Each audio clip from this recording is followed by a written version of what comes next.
Hello my darlings, I'm TwisTay and today I'm going to be talking to you about a sequel to another sequel that turns out to be less than what you expect.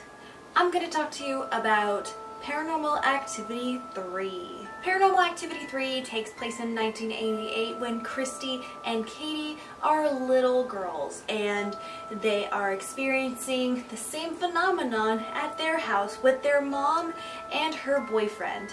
And of course, there's a camera following them everywhere and there's still no explanation as to what the hell is going on. This movie honestly is the only one that has a semi-reason as to why they're filming absolutely everything in the house. And that is because the boyfriend of Katie and Christy's mother, she is dating a man who films weddings for a living. So that's why he has all the cameras, that's why he films all the time, but that doesn't give it a good enough reason to film it in my opinion. This movie feels absolutely forced, it's completely unrealistic, doesn't even give me the feel of the heebie-jeebies in all honesty.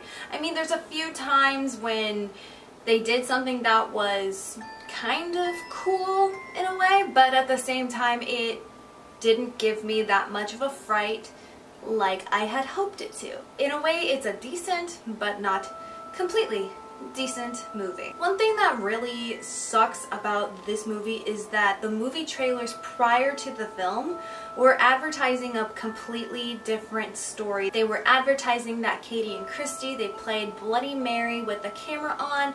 They advertised that they were knocking on a mirror and the mirror knocked back at them. A few other things. I think even the medium that was in the first Paranormal Activity movie was going to make an appearance too, but it just, no, it was completely different. I feel like I put my expectations a little bit too high for this film because the first movie was fantastic. The second movie was good, not the best, but it was good.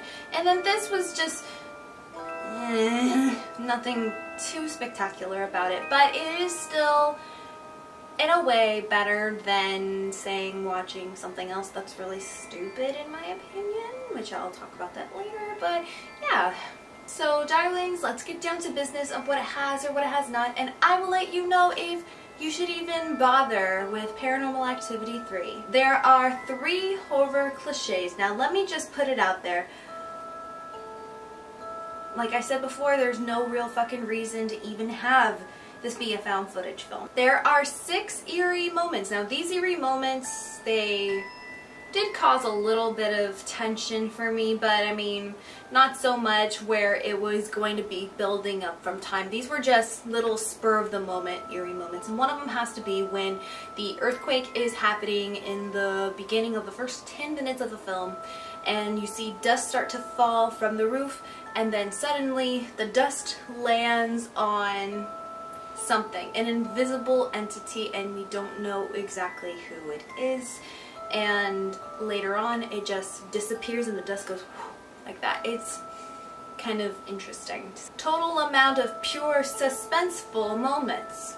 There's 3 of these suspenseful moments, and I guess I watched this in the middle of the night when it added more of the effectiveness to it, so if I were to watch this in the daytime it really wouldn't. One of them is that they are at the grandma's house at the way end, and then suddenly Katie and Christy's mom is on the top of the stairs. She looks very strange, and the boyfriend is starting to walk up towards her, and then suddenly you see her feet, they're like tippy-toed and they're slightly hovering, and then she falls and topples over. That to me was, in a way, somewhat scary and suspenseful because, I mean, she was just standing there lifeless, and when you got closer to it, you saw that she was dead. Total amount of jump scares. There's 4 jump scares, and all these jump scares are stupid, stupid, stupid. They're all bad. The mother goes into the closet, and the boyfriend starts to look around and try to find her. And then when he opens up a closet door, he's wondering if she's in there because she's nowhere else in the house. And then suddenly It just unnecessarily builds up tension, and then of course there's no satisfaction because the jump scare is absolutely stupid.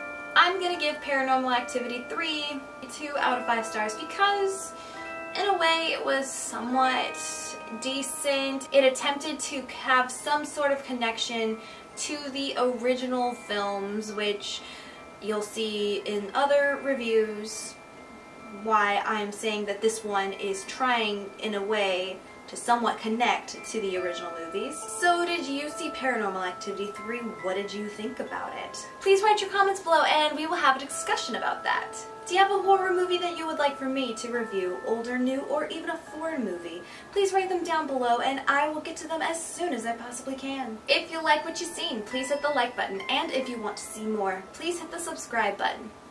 So, until next time, my loves, bye-bye.